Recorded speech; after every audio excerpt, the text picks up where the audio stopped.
आओ पढ़ें हिंदी में। आज मैं आपको अर्थालंकार का दूसरा भेद कराऊंगी, रूपक अलंकार। रूपक अलंकार क्या है? देखिए, जहाँ उपमेय और उपमान में कोई अंतर नहीं रह जाता है, दोनों को एक कर दिया जाता है। उपमा अलंकार में क्या है कि हम उपमेय को उपमान से उपमा प्रदान करते हैं, तुलना करते हैं यानी। पर रूपक अलंकार में उपमेय और उपमान के अंतर को समाप्त करके दोनों को एक कर दिया जाता है। तो जानिए कैसे, उदाहरण के द्वारा स्पष्ट करते हैं।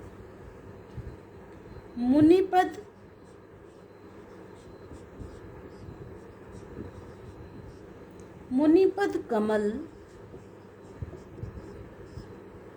बंदी दो भ्राता।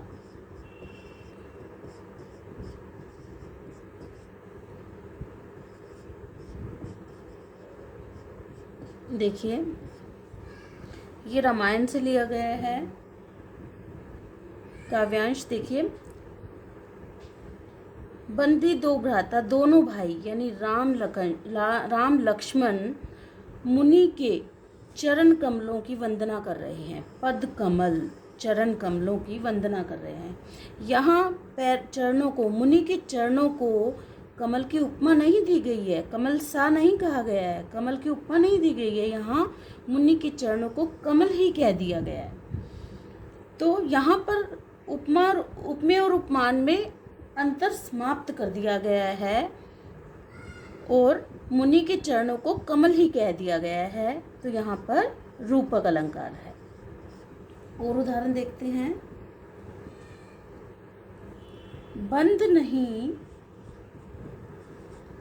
बंद नहीं अब भी चलते हैं,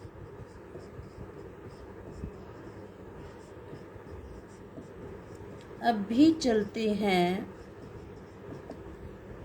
नियति नटी के क्रियाकलाप। नियति नटी के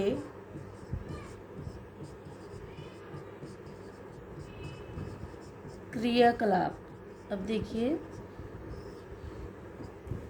नियति को, प्रकृति को न कहा गया है, नृत्यांगना नटी ही कह दिया गया है कि जिस प्रकार नृत्यांगना के क्रियाकलाप चलते रहते हैं, उस प्रकार नियति के, प्रकृति के क्रियाकलाप भी सहज भाव से चलते रहते हैं।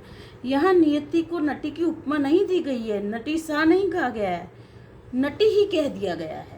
अंतर समाप्त कर दिया है, उपमेय उपमान का अंतर समाप्त करके दोनों को एक ही कर दिया गया है। नियति को नटी, नृत्यांगना ही कह दिया गया है, तो इसलिए यहाँ रूपक अलंकार है। अन्य उदाहरण देखिए।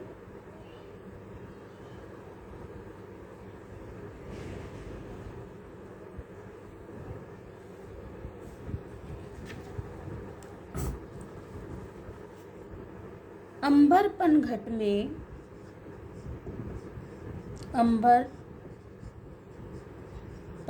में डूबो रही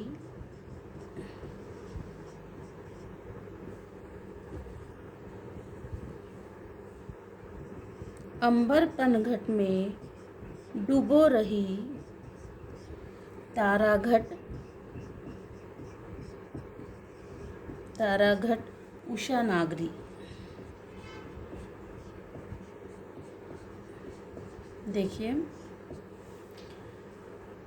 कि अंबर रूपी पनघट में, अंबर रूपी तालाब में तारे रूपी घड़े को उषा काल रूपी नवयुवती अपने घड़े को, तारे रूपी घड़े को अंबर रूपी तालाब में डुबो रही है।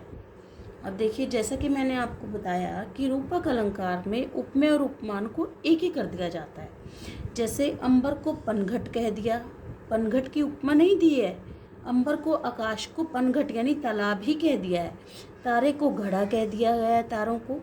और उषा काल रूपी समय को, उषा काल जो समय है, प्रातःकालीन समय है, जो भोर का समय है, उसे नवयुवती कह दिया है।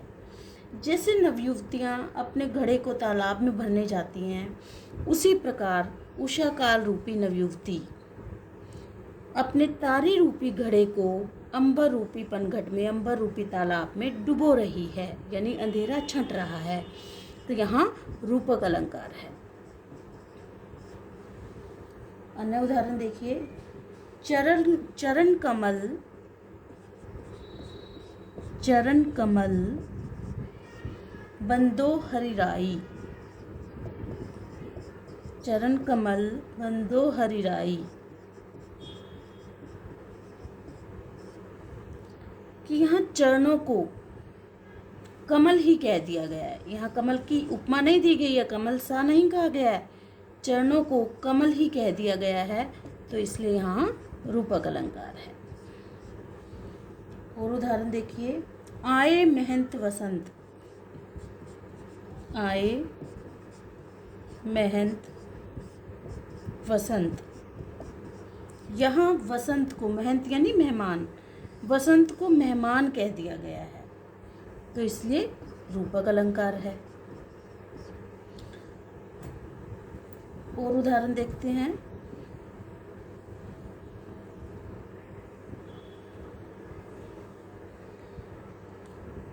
पायो जी मैंने, पायो जी मैंने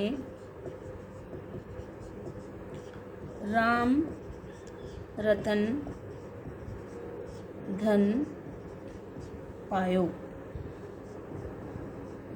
देखिए यहाँ पर राम को रतन कह दिया गया है, रतन की उपमा नहीं दी गई है, राम को रतन कह दिया गया है, तो इसलिए यहाँ पर रूपक अलंकार है।